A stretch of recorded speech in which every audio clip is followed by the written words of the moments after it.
Welcome to Under the Hood. I'm Dr. Alex DiGrado, your pelvic floor physical therapist. And I'm Dr. Rebecca Howard Eudy, your sex and relationship therapist. Hi, Alex. Hi. It's so nice to be back with you. We've taken a little bit of a break for the summer, so it's been a while since we recorded. I love being here. Me too.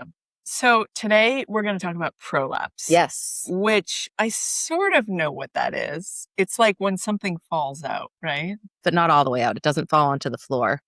Okay, that would be bad. Yeah, sometimes like, people are like, is it actually going to fall all the way out? I'm like, no, there's ligaments that are attached. So this is like a uterine prolapse. It's what I'm thinking of. Okay. Can it happen with the bladder? Yeah. And the rectum. And the yes. rectum. Oh, wow. Okay. Yes. This does not sound like something we want. Yes, but it's really common. And I think it can be extremely scary when someone gets this diagnosis or thinks they might have it. So I'm going to start with what is prolapse? What might your symptoms be? Amazing. And then we can go from there. So your organs are held up in your body by attachments that attach to your bones and your tissue. And those are ligaments and fascia that support your connective tissue. So your bladder, your uterus, and your colon are all supported in that way. Certain things can make that support system weaker, like pushing for a long time when you're having a baby, straining chronically on the toilet, somebody that has a chronic cough, somebody that throws up a lot, all of those really heavy, repetitive activities that kind of cause a lot of pressure and stress. Yeah, okay. Yeah. That makes sense. And so in that case, there's different degrees of a drop.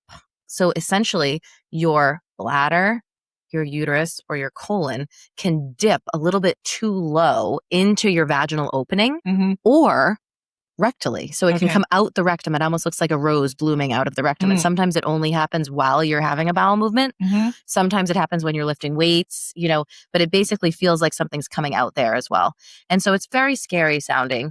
People will say it feels like I have a tampon sticking out, even though I don't have a tampon in. Or they might say, I just feel a lot of pressure and heaviness that gets worse as the day goes on. And usually, if they get into a gravity minimized position, like a supported bridge or lying down with their legs up the wall, after a few minutes, their symptoms can get better. Okay. So gravity can kind of help everything go back in where it belongs, and then they're relieved. A lot of times, the way that this comes about is, for example, someone's newly postpartum. In the beginning, there's a lot of swelling, right? And so the symptoms don't show up immediately. They're like, oh yeah, I'm in a pretty good shape. I'm going to take the kids to the zoo. Then I'm going to walk around downtown. Then I'm going to go to Target. And then suddenly they're calling me in a panic because they're feeling all of this pressure and heaviness. And it's like, as those weeks go by and the swelling comes down, the real sort of sagging, for lack of a more pleasant term, happens. And people panic. Yes. Understandably. And so the really important thing to know is that it's not going to fall all the way onto the floor, Right. And so it starts to get a little too low and you feel that sort of pressure and heaviness, and you can mitigate it. And there's lots of tools and strategies to do that. Okay. So I just want to start by saying that because I have had people in tears, just saying. Of course. I mean, this sounds like something that is very scary. It also sounds like something that if you have this, it seems bad. This is bad. Oh, yeah. Organs falling out. Bad. That's right. But it sounds as common as it is. The other thing that's really interesting is that you're talking about younger folks, this happening to folk, after childbirth or, for younger folks. I would have thought that this was something that might happen with age, with the lack of estrogen. Yeah. Which is also a common time. Can also happen. Yeah. But it's, as always, when we talk about this, this is not just one person problem. That's right. This can happen anytime during the lifetime. Correct. Yeah. And so what I will say is I do think that we want to understand that when this is happening, you should seek treatment, certainly. Yeah. And sometimes what happens is people have never looked inside they've never spread their labia and taken a mirror and looked. And then postpartum is the first time they've done that. And it's terrifying. Terrifying. So then they actually have no idea what it looked like before. Right. They're like, this looks. Yeah. But we have nulliparous people who've never had kids, who are athletes, who, have this, people who are chronically constipated, whatever. So sometimes you've already had it a little bit. Yeah. It could be a stage one or a stage, and And the POPQ, which is the official sort of assessment, it's pretty rigorous. Lots of people who are asymptomatic still have some degree of the anterior or posterior vaginal wall kind of dipping a little bit. Yeah, okay. And so I do feel that we can over-diagnose it. Right. Overdiagnosis, and it also sounds like this is not, you definitely want medical treatment, but this is not, you're not bleeding out. No, your organ not is at not all. going to fall on No. the floor. This is something that is treatable, and people should not panic. Don't panic. Yeah, absolutely. Okay. All right. So they don't panic. They call you. Yeah. They come to you. That's right. I have heard of, like, I mean, again, I don't really know what this is, but like mesh, is that a thing? Okay. So there's the different treatment options. One, which is the least invasive, is called a pessary. And it almost looks like a period ring, like a disc that you would put in. And so there's different kinds. Like a cup? Yeah. Yeah, okay. Except it doesn't have the cup part. It just has the ring Just the part. ring part. Okay. And so one thing that we do at our clinic is we can fit people for a pessary, and it's surgical grade silicone, and you squish it. So you can kind of compress it, you slide it up in there, and it just sort of props everything up. So it's like a Nuva ring. Yeah. And you just put it in and take it out at night and put it back in the next day. And that is a really great strategy for people who do not want to have surgery or who are planning on having more kids and all that. And that is something that I think is really important for people to know, that they don't have to immediately jump to surgery. And sometimes they'll even recommend a hysterectomy right off the bat when they haven't done pelvic floor physical therapy. Maybe they didn't fix the underlying reason why it happened in the first place, and they haven't offered a pessary.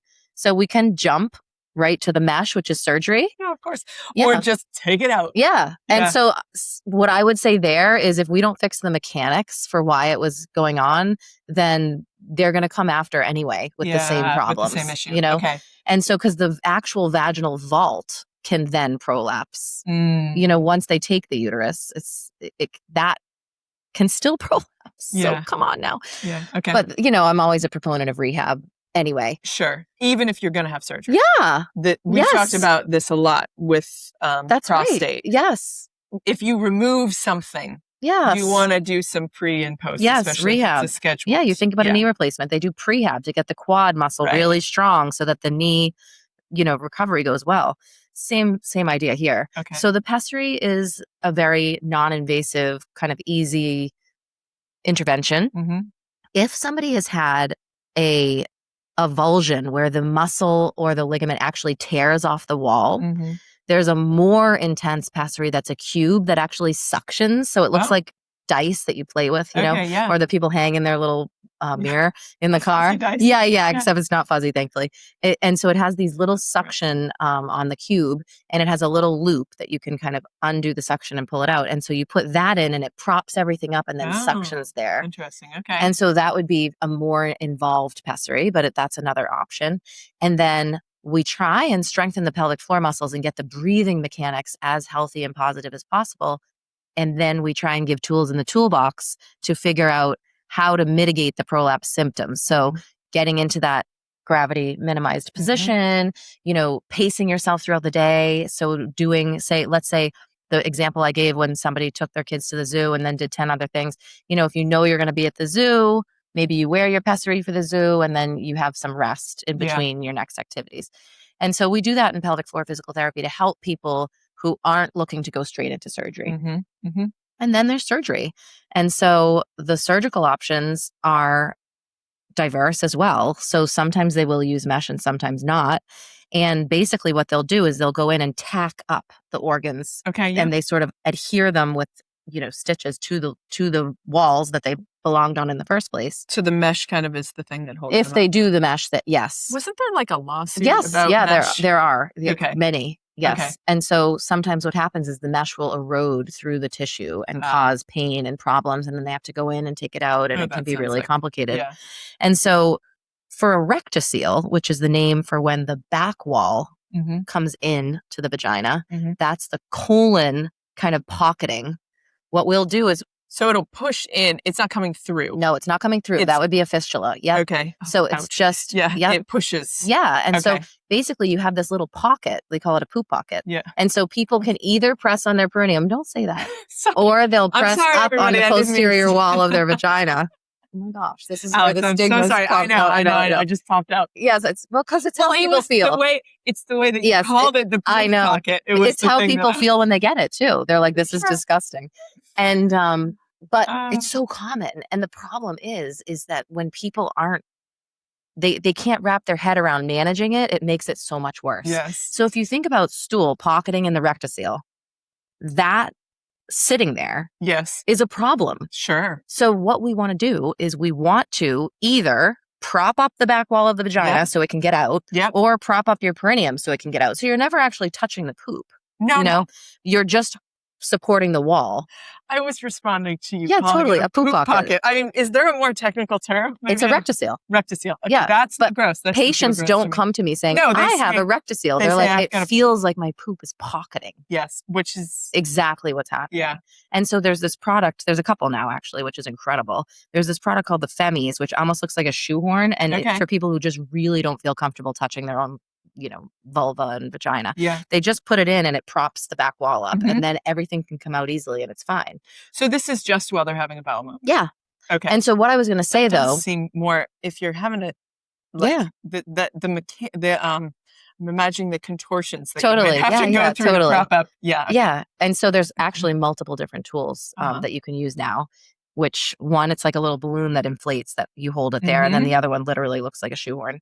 So, and then sometimes I just have people have like a warm, wet washcloth that they push up on their perineum and it empties. And then that helps. Because otherwise they leave the bathroom, they still feel like they haven't emptied. Maybe they get like stains on their underwear, like a little more will come out later. It's just so awful. And so it's like, okay, why don't we mitigate this while we're in the toilet, And so what I was going to say originally was the rectocele has a pretty high success rate for the surgery. It's like an 80% success rate. Oh, yeah. Okay. Versus the bladder, which is called a cystocele, that one is lower. It's I should have looked this up before, but it's more like 50%. Okay. And the interesting thing though is that some of the prolapse comes back, but they're not as symptomatic because they have a little bit more support. So they just don't feel quite as symptomatic. And so we used to think of this as a ship in the harbor and the pelvic floor was at the bottom kind of holding it up and then the ligaments. But now we think about it as a ball suspended in a room. And so the pelvic floor is part of that suspension, but the ligaments and the fascia are the other part of the suspension. I see. And we can't really change that. Yeah. We can change the mechanics. We can change if you're a chronic breath holder, or we can change if you're a chronic strainer, or we can change how you lift your kids and your stuff so that you're not giving that descending pressure quite as much. But we're not really going to change the fascia other than to give it a rest. Yes. So that's why being realistic about what you can do in a day helps. And getting into that gravity minimized position, giving it a break, strengthening the support underneath. Yeah. But I think we've sort of in the past have overstated the role of pelvic floor physical therapy when in reality there's some aspects of this that we can't mitigate. And so I will say that we do tend to have quite a bit of success because we also have the pessary. Right. And so it's like we're actually giving physical support. And for people that don't want to go through the process of getting fitted for a pessary, there's the Uresta, there's the Impreza, there's the pelvic bra, the SRC Health has compression shorts. So there's internal and external support that just gives upward support. Yes. And so for people that are just like, Alex, the pessary is just too medical. Yeah. Then you can get over-the-counter products, and those are the ones I just mentioned to help give you support for this. Yeah, which are tremendous because then you're going to go for a run. So you wear your SRC Health shorts, and you just get that extra support. Yeah. And I would imagine much more comfortable. Oh yeah, as well. Like the heaviness, the pressure. These are not, even if you're not worried about your organ falling out because they've talked to you and you realize that this is something that's very common and not cause for panic. Still doesn't sound comfortable. That's right. Absolutely. And I think this is our recurring theme on our podcast is the tools in the toolbox. Yeah. So we're just trying to get as many tools in the toolbox as we can for folks. And those things that I mentioned are great tools. And the breathing mechanics and the pelvic floor strength and coordination and endurance and the energy conservation and pacing. And I think once we get all of those tools, people can live a very vibrant life with this. It's just kind of getting over the initial panic and having accurate information about it. Yeah. Yeah. Which I could imagine since you are, you know, we talked about this a lot, where the medical It's so siloed. is so siloed. So when people come to you, I can imagine that you are a very good partner in the process. Even if you're saying in the past we've overstated what PT can do, it sounds to me like you still are doing a ton. Definitely. I think we're a big member of the team, and we can help people go through the surgical options and figure out what's realistic in their life right now, and strategies to mitigate in the meantime if they are ultimately. There's different stages of prolapse. So stage 1 and stage 2, I think, are fairly mild, and I wouldn't really be having a surgical conversation. Then stage 3 and 4, we do think about that, because sometimes the organs can actually be outside of the labia, or like I mentioned, coming out with the anus, and then you have to really weigh the pros and cons there, and say, this tissue was never meant to be extruding from the body. It can cause tissue breakdown, and it just isn't healthy for that tissue. So then we look at either the pessary, a more intense pessary, or a surgical option. Yeah. Okay. So tell me about sexual function. Yes, this is one of those things that people get really nervous about. And they also feel like their partner is going to notice it. And so there's some shame and some embarrassment around it. There's really sex is not going to make it worse. It's not going to hurt it. Sometimes I will have people kind of digitally sort of push everything back where it belongs before intimacy so that it's not hurting initially. But using lubrication, having plenty of foreplay, maybe having sex in a position where you're not super upright, you could be on your back, propped up a little bit to sort of keep things where they belong. But generally, it sounds like two words, one stone. Yeah, totally. But generally speaking, sex is super, super healthy because it's utilizing your pelvic floor muscles, and those muscles are getting their exercise with that. And I think it's a great option. It's not something that we need to avoid just because there's a prolapse. Okay.